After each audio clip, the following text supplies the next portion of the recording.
আসসালামু আলাইকুম। সংবাদে আপনাদের সবাইকে স্বাগত জানাচ্ছি। আমি ফিরোজ তোহা। শুরুতেই আরবে কেবলস সংবাদ শিরোনাম। বাংলাদেশের সর্বশেষ গুরুত্বপূর্ণ আপডেট সংবাদে আপনাকে স্বাগত। শুরুতেই সংবাদ শিরোনাম, পরে বিস্তারিত। শুরুতেই জানাবো, সংখ্যালঘুদের নিরাপত্তায় বাংলাদেশ সরকারের পদক্ষেপকে স্বাগত জানালো যুক্তরাষ্ট্র। বাংলাদেশের সংখ্যালঘুদের নিরাপত্তা নিশ্চিতে অন্তর্বর্তীকালীন সরকারের পদক্ষেপকে স্বাগত জানিয়েছে মার্কিন যুক্তরাষ্ট্র। বুধবার 19 মার্চ সংবাদ সম্মেলনে সব কথা বলার সময় সংখ্যালঘু প্রসঙ্গে অন্তর্বর্তীকালীন সরকারের পদক্ষেপকে স্বাগত জানিয়েছে মার্কিন পররাষ্ট্র দপ্তরের মুখপাত্র ট্যামি ব্রুস। এরপর জানাবো, দুর্নীতির অভিযোগ নিয়ে টিউলিপের চিঠি পাল্টা জবাবে যা বলল দুদক। বাংলাদেশি কর্তৃপক্ষের বিরুদ্ধে নিজের বিষয়ে চিঠি দিয়েছেন টিউলিপ। নিজেকে লক্ষ্যবস্তু বানানো এবং তার বিরুদ্ধে ভিত্তিহীন প্রচারণার অভিযোগ করেছে ব্রিটেনের সাবেক মন্ত্রী টিউলিপ সিদ্দিক। তার আইনজীবীর তরফ থেকে বাংলাদেশ দুর্নীতি দমন কমিশন দুদকে পাঠানো এক চিঠিতে অভিযোগ করেছেন টিউলিপ। তবে এ বিষয়ে দুদক থেকেও পাল্টা চিঠি দেওয়া হয়েছে। এ বিষয়ে গুরুত্বপূর্ণ সংবাদ জানাবো, সঙ্গেই থাকুন। এদিকে গুরুতর অসদাচরণ করায় হাইকোর্টের এক বিচারপতিকে অপসারণ করলেন রাষ্ট্রপতি। গুরুতর আচরণ করার প্রমাণ মেলায় বাংলাদেশ সুপ্রিম কোর্টের হাইকোর্ট বিভাগের বিচারপতি খিজির হায়াতকে অপসারণ করা হয়েছে। বুধবার 19 মার্চ রাষ্ট্রপতির আদেশক্রমে সচিব শেখ আবু তাহেরের স্বাক্ষরিত এক বিজ্ঞপ্তিতে এই তথ্য জানানো হয়। এবারে জানাবো, ঈদের ছুটি বাড়ানোর দাবিতে ঢাকা ময়মনসিংহ মহাসড়ক অবরোধ। ঈদের ছুটি বাড়ানোর দাবিতে গাজীপুর সদর উপজেলায় ঢাকা ময়মনসিংহ মহাসড়ক অবরোধ করে বিক্ষোভ করছেন পোশাক কারখানার শ্রমিকরা। এতে মহাসড়কে যান চলাচল বন্ধ হয়ে গেছে। এদিকে বিএনপির ইফতার অনুষ্ঠানে দুই পক্ষের সংঘর্ষ, গুলি লাগে একজনের মাথায়। চট্টগ্রামের রাউজানে ইফতার মাহফিল আয়োজন নিয়ে বিএনপির দুই গ্রুপের মধ্যে ব্যাপক সংঘর্ষের ঘটনা ঘটেছে। উপজেলার বিভিন্ন স্থানে কয়েক ঘণ্টা ধরে এই সংঘর্ষ চলে। এতে একজনের মাথায় গুলিবিদ্ধ হয়। অন্তত 15 জন গুরুতর আহত হয়েছে। এছাড়াও সংঘর্ষের সময় 5টি মোটরসাইকেল, একটি অটোরিকশা আগুন দেওয়া হয়েছে। বুধবার বিকাল থেকে রাত 10টা পর্যন্ত এই সংঘর্ষের ঘটনা ঘটে। এবং সর্বশেষ জানাবো, বিচারিক আদালতে তারেক রহমানের বিরুদ্ধে আর কোনো মামলা নেই বললেন আইনজীবী। হত্যা মামলা থেকে দায়মুক্তির উদ্দেশ্যে ঘুষ লেনদেনের অভিযোগে করা মামলা থেকেও বিএনপির চেয়ারপারসন এবং ভারপ্রাপ্ত চেয়ারম্যান তারেক রহমান, সাবেক প্রতিমন্ত্রী লুৎফুজ্জামান বাবর সহ 8 জনকে বেকসুর খালাস দিয়েছে আদালত। এখন আর তারেক রহমানের নামে কোনো বিচারিক মামলা রইল না। প্রিয় দর্শক, এতক্ষণ শুনছিলেন সংবাদ শিরোনাম, এবারে বিস্তারিত। তবে তার আগে বন্ধুরা, অনুরোধ থাকবে সংবাদটিতে একটি লাইক দিন। এই চ্যানেলে আপনি নতুন হয়ে থাকলে আমাদের সংবাদটি দেখতে দেখতে চ্যানেলটি সাবস্ক্রাইব করে রাখুন। কমেন্ট করে বন্ধুরা আপনার মূল্যবান মতামত জানিয়ে দিন আপনি বিশ্বের কোন দেশ থেকে বা বাংলাদেশের কোন স্থান থেকে আমাদের সংবাদটি দেখছেন এবং শুনছেন। এবারে বিস্তারিত। সংখ্যালঘুদের নিরাপত্তায় বাংলাদেশ সরকারের পদক্ষেপকে স্বাগত জানালো যুক্তরাষ্ট্র। বাংলাদেশে সংখ্যালঘু নিরাপত্তা নিশ্চিতে অন্তর্বর্তীকালীন সরকারের পদক্ষেপকে স্বাগত জানিয়েছে মার্কিন যুক্তরাষ্ট্র। বুধবার 19 মার্চ এক সংবাদ সম্মেলনে সব কথা বলার সময় সংখ্যালঘু প্রসঙ্গে অন্তর্বর্তীকালীন সরকারকে স্বাগত জানান মার্কিন পররাষ্ট্র দপ্তরের মুখপাত্র ট্যামি ব্রুস। এতে বলা হয়েছে, ওই সংবাদ সম্মেলনে বাংলাদেশের সংখ্যালঘুদের বিরুদ্ধে সহিংসতার নিন্দা জানান পররাষ্ট্র দপ্তরের মুখপাত্র। একই সঙ্গে অন্তর্বর্তীকালীন সরকার সংখ্যালঘু সহ সবার নিরাপত্তা সুরক্ষা নিশ্চিত করতে যে পদক্ষেপ নিয়েছে সেটিকে স্বাগত জানান তিনি।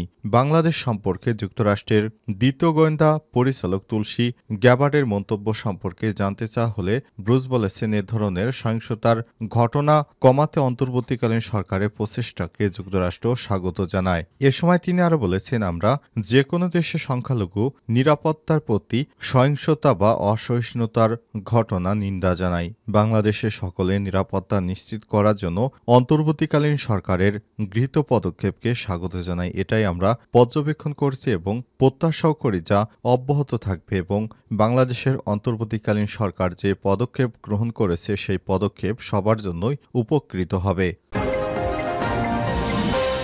দুর্নীতির অভিযোগ নিয়ে টিউলিপের চিঠি পাল্টা জবাবে যা বলল দুদক। বাংলাদেশি কর্তৃপক্ষের বিরুদ্ধে নিজেকে লক্ষ্যবস্তু বানানো এবং তার বিরুদ্ধে ভিত্তিহীন প্রচারণার অভিযোগ করেছে ব্রিটেনের সাবেক মন্ত্রী টিউলিপ সিদ্দিক। তার আইনজীবীদের তরফে বাংলাদেশের দুর্নীতি দমন কমিশন দুদকে পাঠানো এক চিঠিতে এই অভিযোগ করা হয়েছে। এতে বলা হয়েছে, দুর্নীতির অভিযোগগুলো মিথ্যা এবং হয়রানিমূলক। এগুলো গণমাধ্যমের কাছে তুলে ধরা হয়েছে, অথচ তদন্তকারীদের পক্ষ থেকে তাকে কখনোই আনুষ্ঠানিকভাবে জানানো হয়নি। তবে দুর্নীতি দমন কমিশন দুদকের চেয়ারম্যান মোহাম্মদ আব্দুল মোমেন বিবিসিকে বলেছেন, এসব অভিযোগ কোনোভাবেই উদ্দেশ্যপ্রণোদিত এবং ভিত্তিহীন নয়। দুদকের অনুসন্ধান দুর্নীতির প্রমাণ আছে এমন দলিলের উপর ভিত্তি করেই হচ্ছে। তার কথায়, বাংলাদেশের আদালতে চলমান প্রক্রিয়া নিয়ে টিউলিপ সিদ্দিকী বিব্রত হওয়ার উচিত নয়। তার বাংলাদেশে এসে এই মামলা মোকাবেলা করা এবং যথাসম্ভব আইনি সহায়তা পাওয়ার বিষয়টি আমি স্বাগত জানাব। বাংলাদেশের দুর্নীতি দমন কমিশন ব্রিটেনের রাজনীতিতে হস্তক্ষেপ করার চেষ্টা করছে। টিউলিপের এমন অভিযোগ নাকচ করে দিয়ে তিনি বলেছেন, সংবাদ মাধ্যমে দুদকের ব্রিফিংয়ে একটা নিয়মিত কার্যক্রম, এটা সর্বোচ্চ পেশাদারিত্ব ও নির্ভুলতা নিশ্চিত করা হয়। এদিকে দুদকের পক্ষ থেকে এই চিঠির একটি জবাব দেওয়া হয়েছে বলে জানিয়েছে সংস্থাটির। বিবিসি সেই চিঠি দেখেছে। সেখানে বলা হয়েছে যে মিস সিদ্দিক আওয়ামী লীগের দুর্নীতি থেকে লাভবান হয়েছে। সেখানে আরও বলা হয়েছে, হাসিনা শাসন আমল সম্পর্কে তার টিউলিপ সিদ্দিকের অজ্ঞতার দাবি বিশ্বাস করা কঠিন। গুরুতর অসদাচরণ করায় হাইকোর্টের এক বিচারপতিকে অপসারণ করলেন রাষ্ট্রপতি। গুরুতর অসদাচরণের প্রমাণ মেলায় বাংলাদেশ সুপ্রিম কোর্টের অ্যাডভোকেট বিভাগের বিচারপতি খিজির হায়াতকে অপসারণ করা হয়েছে। বুধবার 19 মার্চ রাষ্ট্রপতির আদেশক্রমে সচিব শেখ আবু তাহেরের স্বাক্ষরিত এক বিজ্ঞপ্তিতে এই তথ্য জানানো হয়। বিজ্ঞপ্তিতে বলা হয়েছে, সংবিধানের অনুচ্ছেদ 96 দফা 6 অনুযায়ী বিচারপতি খিজির হায়াতকে গতকাল মঙ্গলবার 18 মার্চ অপসারণ করা হয়েছে। উল্লেখ্য, সংবিধানের 96/6 অনুচ্ছেদ অনুযায়ী কাউন্সিল তদন্ত শেষে যদি রাষ্ট্রপতিকে রিপোর্ট দেয় যে বিচারক তার দায়িত্ব ঠিকভাবে পালন করতে অক্ষম হয়ে পড়েছেন বা গুরুতর অসদাচরণ করছেন, তাহলে রাষ্ট্রপতির আদেশ দিয়ে সেই বিচারককে পদ থেকে অপসারণ করবেন। সংবিধানের এই ধারা মেনেই খিজির হায়াতকে সরাসরি অপসারণ করলেন রাষ্ট্রপতি। এর আগে বৈষম্যবিরোধী ছাত্র আন্দোলনের দাবির মুখে প্রধান বিচারপতি সৈয়দ রেফাত আহমেদ গত 17 অক্টোবর হাইকোর্টের 12 বিচারককে বেঞ্চে না দেওয়ার সিদ্ধান্ত নেয়। তারা হলেন বিচারপতি নাইমা হায়দার, বিচারপতি শেখ হাসান আরিফ, বিচারপতি মোহাম্মদ খুরশিদ আলম সরকার, বিচারপতি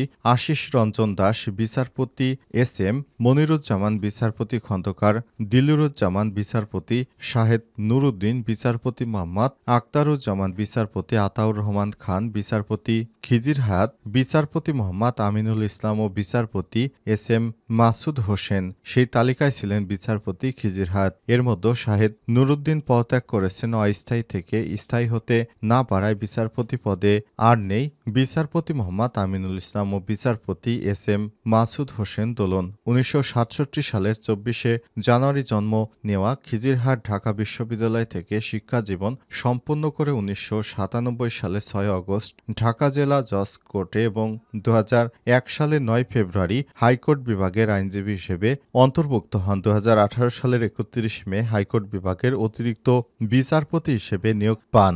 এর 2 বছর পর স্থায়ী হন। ঈদের ছুটি বাড়ানোর দাবিতে ঢাকা ময়মনসিংহ মহাসড়ক অবরোধ। ঈদের ছুটি বাড়ানোর দাবিতে গাজীপুর সদর উপজেলায় ঢাকা ময়মনসিংহ মহাসড়ক অবরোধ করে বিক্ষোভ করছেন পোশাক কারখানার শ্রমিকরা। এতে মহাসড়কে যান চলাচল বন্ধ হয়ে গেছে। বৃহস্পতিবার 20 মার্চ সকাল 8টা থেকে গাজীপুর হোতাপাড়া এলাকায় ইউটা নিটিং অ্যান্ড ডাইং কারখানার শ্রমিকরা ঈদ উল ফিতরে ছুটি বাড়ানোর দাবিতে ঢাকা ময়মনসিংহ মহাসড়ক অবরোধ করেছেন। শালনা হাইওয়ে থানার ওসি সালেহ আহমেদ গণমাধ্যমকে জানান, সরকারি ছুটি অনুযায়ী তাদের সমান ছুটি দিতে হবে এমন দাবিতে মহাসড়ক অবরোধ করেছে শ্রমিকরা। এতে মহাসড়কের 2 পাশে যান চলাচল বন্ধ হয়ে গেছে। তিনি আরো বলেন, যান চলাচল স্বাভাবিক করতে শিল্প পুলিশ, হাইওয়ে পুলিশ, থানা পুলিশের সদস্যরা শ্রমিক ও কারখানা কর্তৃপক্ষের সঙ্গে আলোচনার চেষ্টা করছেন।